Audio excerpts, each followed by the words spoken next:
When you cry unto God, your tears will be converted to weapons of unchallengeable victory.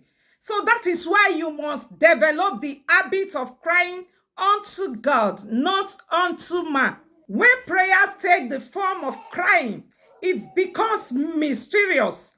There are challenging situations in life that must be brought to a standstill through prayers. Tearful praying is a great weapon that God uses mischievously to combat wicked attacks from the kingdom of darkness. When God wants to dribble the devil into confusion, he uses tears as a form of spiritual weapon. When God converts tears to spiritual bullets, the enemy flees at that moment. You will experience the type of victory that ordinarily prayers cannot achieve. The plan of the enemy is to attack you physically. All you have to do is to seek the face of God, to always pray to God to help you to overcome the plans of the enemy. Do you know that when you cry unto God, he will take the battle to spiritual level and give you victory? The enemy is always there to invade your land, and if that invasion should occur, it will lead to various catastrophes.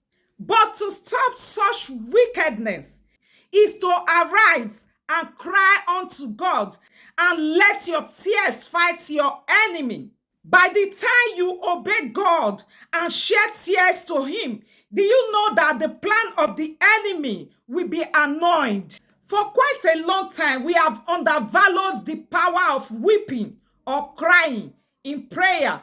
A simple analysis of the power of tears in the place of prayer will reveal the potency of that form of prayer strategy.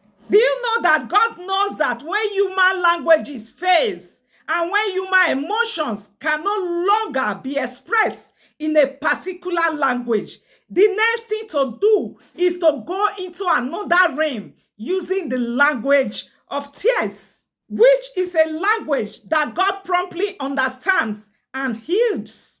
When you take this step, you will discover that challenges that appear resistant to prayer will change for the best. The voice of tears can be likened to a volcanic eruption. When you make use of it, you will win battles that appear difficult to win. Did you know that our feeble tears have not just won battles, but also deliverance?